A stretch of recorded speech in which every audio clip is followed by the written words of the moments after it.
La pregunta central que esta presentación pretende responder es si la desesperanza, término prestado de la psicología social, posee validez como categoría política. Planteamos que en sistemas políticos de tendencias totalitarias o tiránicas, esta categoría es pertinente para analizar y comprender un clima de opinión pública donde predomina el pesimismo, la incertidumbre, así como la sensación de impotencia en lo que se refiere a la capacidad de los individuos para impedir abusos o atropellos desde el poder, así como la realización de políticas gubernamentales consideradas perniciosas para la sociedad.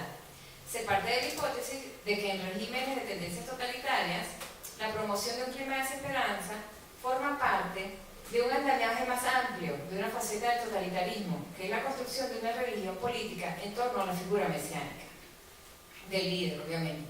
Así, la esperanza corresponde a los fieles exclusivamente, mientras los infieles sufren la desesperanza.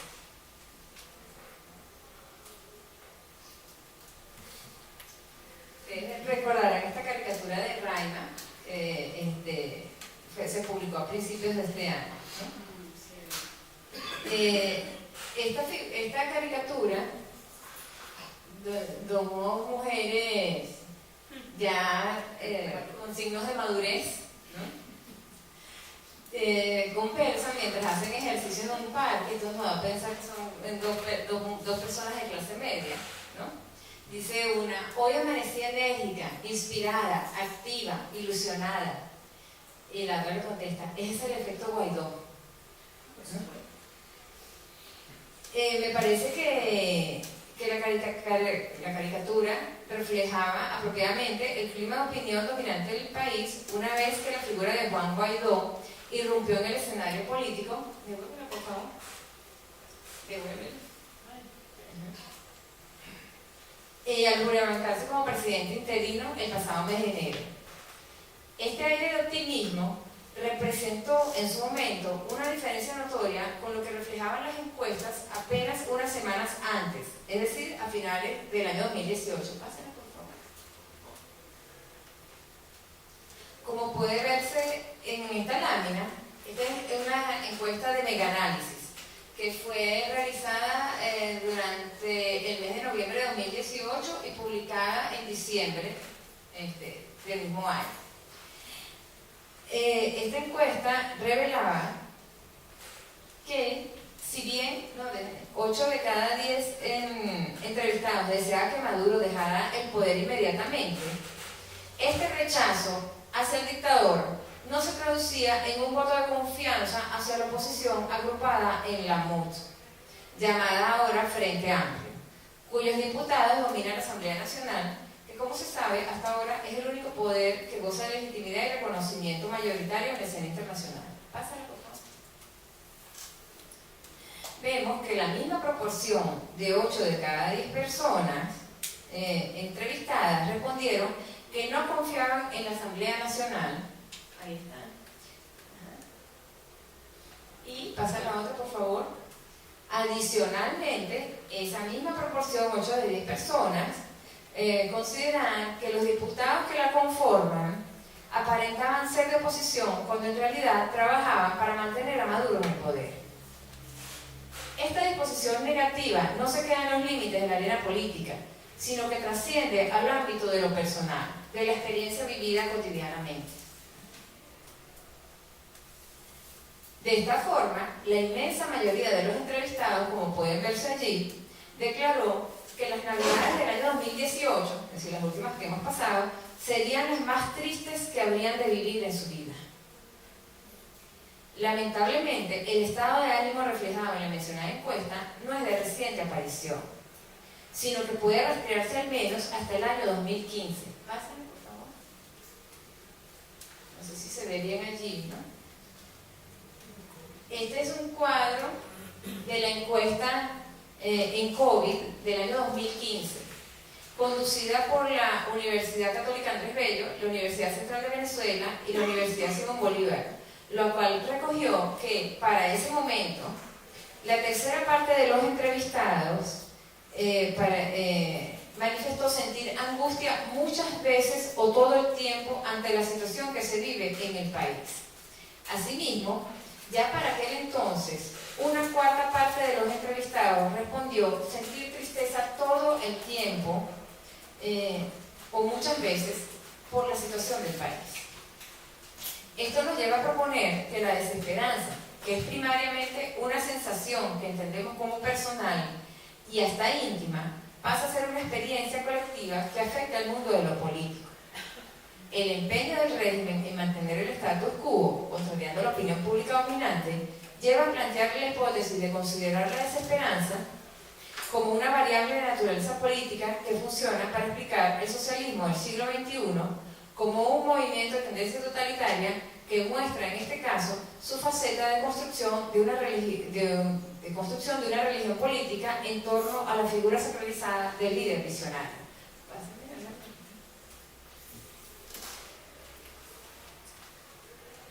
La desesperanza aprendida es un concepto que tomamos en préstamo de la psicología social y que ocurre a los individuos como consecuencia de enfrentar situaciones donde los resultados les son incontrolables y más aún, donde las actuaciones de los individuos y los resultados de las mismas tienen poca o ninguna relación. Así, los individuos aprenden que no tienen control sobre su entorno ni sobre su futuro. La desesperanza aprendida funciona desempoderando a quienes la sufren, haciéndolos más sumisos o maleables. Este concepto fue acuñado por Seligman en el año 1974 para explicar la pasividad de sujetos de experimentación en condiciones de laboratorio frente a eventos azarosos y desagradables a los que eran sometidos. Trasladándolo al campo de lo político, autores como Nova sostienen que, y citamos, los regímenes opresivos promueven la indefensión aprendida de la población. Aprender que la protesta y la disidencia no cambia nada es parte de la socialización. Una población reducida a la indefensión tiene menos probabilidades de resistir e incluso cuando lo hace, es por naturaleza más temerosa. Está mal preparada y es más probable que falle. Es más probable que tales individuos propongan justificaciones en lugar del sistema y su propio lugar en él, mejor que cualquier ideología. Incluso desalentarán la disidencia entre su propio grupo para defender esta visión del mundo, transmitiendo la sensación de impotencia de generación en generación. En este caso, no puedo dejar de comentar una anécdota personal respecto a una conversación casual que tuve a principios de este año con un personaje relativamente conocido que ha sido asesor de la MUD durante muchos años, antes llamada Coordinadora Democrática y ahora Frente Amplio, y en la cual esta persona me insistía que la realización de elecciones era el único mecanismo posible para superar la situación del país. Sin embargo, él me aclaraba que el problema es que los chavistas siempre nos ganan. Tenemos pues la desesperanza encarnada en el discurso de quienes se autodesignan representantes de la voluntad democrática mayoritaria de la nación.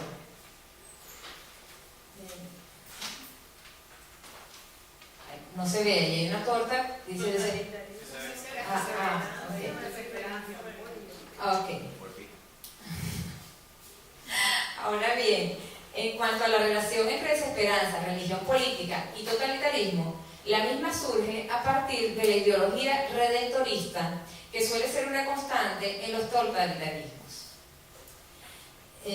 Alain Touraine nos dice, y citamos, un Estado totalitario es un Estado secta, cuya función principal es combatir a los enemigos exteriores e interiores y asegurar unanimidad tan entusiasta como sea posible. Fin de la cita. Así, el apego irrestricto a los mandatos del líder carismático del movimiento en cuestión suele ser el mecanismo típicamente usado para asegurar esta unanimidad. Lefort explica esta dinámica a través de la noción del pueblo uno y de poder uno.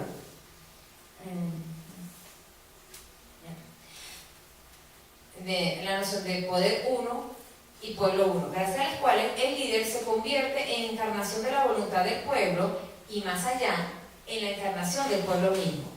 Finalmente, tenemos un héroe sacralizado que encarna la unidad y la voluntad populares. Ambas imágenes, pueblo y líder, se distinguen, pero a la vez se complementan. El pueblo uno solo puede ser figurado y enunciado por un gran otro, el gran individuo, el héroe.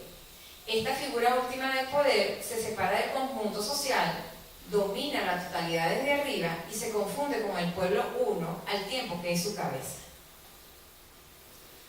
Distintos autores, como Nelly Arenas y Gastón Sorollón, entre muchos otros, han desarrollado un trabajo en que muestran cómo alrededor de la figura de Chávez se formó un proceso de sacralización política, concepto acuñado por Gentile y Malet en el año 2000, y referido al proceso de verificación de liderazgo y entidades políticas tales como patria, revolución, partido, ideología, pueblo, y convertidos en objeto supremo de fe y de culto. Así, la sacralización de Hugo Chávez ha sido estudiada por diversos autores, entre quienes podemos mencionarse a Peña, Suquete, a Álvarez y Chumaceiro, Lozada, Sorollón, quienes sostienen que se desarrolló una estrategia discursiva de construcción retórica de Hugo Chávez bajo el arquetipo de Cristo y en el imaginario criollo también de Bolívar. Se trataría de un esfuerzo legitimador de la permanencia en el poder del movimiento político asociado a su liderazgo. En esta lámina nosotros vemos este proceso, ¿no? Tenemos un ejemplo como el Padre Nuestro es reescrito, pero ahora para rezarle a Chávez. Hay varias versiones de Chávez Nuestro, surgidas inclusive desde el año 1992. Hay al menos unas tres que haya leído yo. Concretamente esta que tenemos aquí fue hecha pública por primera vez en un congreso del chavismo en el año 2014, ¿no?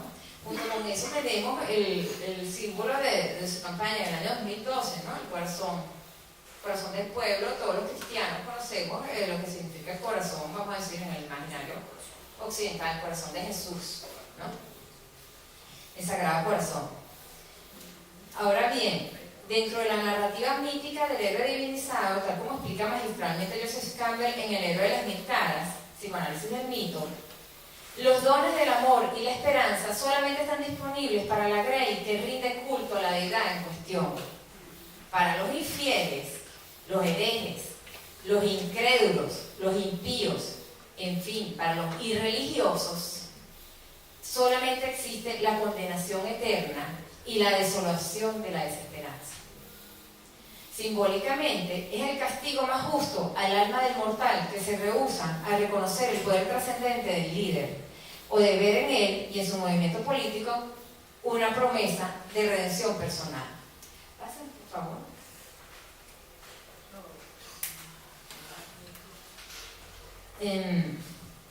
La oferta fundamental del socialismo del siglo XXI, es decir, del chavismo, o castrochavismo, como queramos, no es un presente de prosperidad general, ni de calidad de vida para la sociedad. Ni siquiera garantiza en la actualidad la protección mínima para los habitantes de esta nación. No tiene una obra que mostrar y tampoco le interesa hacerlo. Como todo movimiento de rasgo totalitario, su oferta es incorporar a sus fieles, a sus acólitos, a ser parte de una meta de carácter trascendental, llámese la revolución, la salvación de la humanidad, la construcción del hombre nuevo, que dará a sus vidas insignificantes y cotidianas el brillo y la grandeza que se le atribuye al héroe divinizado. Lo que el socialismo del siglo XXI ofrece es un sueño de grandeza en un futuro indeterminado. Es una esperanza que discursivamente siempre se realiza en el porvenir. Por eso yo quiero acotar que a mí me hace gracia cuando nosotros escuchamos a algún político o a algún personaje público entrevistado y dice: es que el régimen ha fracasado en asegurar una estabilidad económica. El régimen ha fracasado en brindar salud a la población. El régimen ha fracasado en dar educación. ¿Cuándo esas fueron sus metas? O sea, para haber fracasado en eso, usted tendría que habérselo planteado como objetivo, haber intentado lograrlo y haber fallado. O sea, no puede fracasar en un objetivo que no te has planteado. ¿Entiendes? Aquí quisiera, yo le he tomado fotos a esto, ¿no? Pero como iba manejando me salieron movidas, así que mejor la bajé de internet. Y valga la acotación que me iba chocando, manejando y tomando fotos con el teléfono, ¿no? Aquí nosotros tenemos unas imágenes de dos murales que estaban desplegados en la entrada de los túneles hacia La Guaira, ¿no? Y siempre me pareció notable cómo el régimen revela su naturaleza de religión política a través de lo que son sus discursos iconográficos, orales, verbalizados en el espacio público. Entendemos como espacio público inclusive los murales, las vallas, todo, vamos a decir, todo elemento que sirva para transmitir un significado. Este mural que está en la parte superior izquierda dice Venezuela, tierra de soñadores. Mira, creo que era en el primer túnel. En el de abajo dice somos esperanza. Fíjense como la esperanza es un término recurrente, ¿no? Y aquí tenemos un ejemplo de una pancartica cuando se le aplicaron las sanciones hace como un año o algo así, particularmente a ciertos representantes del chavismo. Dice, Venezuela no es una amenaza, nosotros somos esperanza. Es decir, los seguidores del líder sacralizado viven en la experiencia onírica, en la fantasía, en la irrealidad. Nunca están en el aquí y en el ahora. Por eso es que no importa que no haya comida, que no haya luz, que no haya electricidad, que no tengas salud o que te atraque el malandro llegando a tu casa. No importa, porque ellos no están aquí y ahora. Ellos están en ese mundo imaginario de los sueños de grandeza, esperando que algo de la luz del líder se refleje sobre su insignificante realidad. Tenemos entonces que simbólicamente la esperanza y la desesperanza son dos caras de una misma moneda, indispensable cada una para darle concreción y sentido a la otra. La dinámica entre ambas es la que permite la cristalización de la metarealidad totalitaria, donde la verdad oficial donde la realidad oficial satisface al seguidor que necesita la promesa de un futuro glorioso y al detractor lo encadena a la perpetua frustración. Como a manera de cierre de conclusión, podemos decir que la desesperanza es una categoría pertinente en la ciencia política para estudiar fenómenos de sacralización política o de construcción de religiones políticas, así como para estudiar los fenómenos totalitarios, como se propone en el caso del socialismo del siglo XXI. La desesperanza trasciende la psicología social y permite el análisis de sistemas políticos aparentemente secularizados como los actuales en Venezuela y, podemos trasladarlo a Latinoamérica. Sabemos entonces, en caso concreto estudiado, que el chavismo necesita la existencia de un escenario de desesperanza en la sociedad para efectos prácticos de facilitar el ejercicio del poder, pero también, y en forma más importante aún, simbólicamente, la desesperanza es la constatación del poder del régimen, ya que le demuestra que la promesa de salvación, amor y esperanza se otorga solo a quienes han hecho acto de fe. La esperanza y el amor la da la divinidad, y estos dones se reciben exclusivamente en la medida que el sujeto acepte incuestionablemente la verdad oficial. Muchas gracias.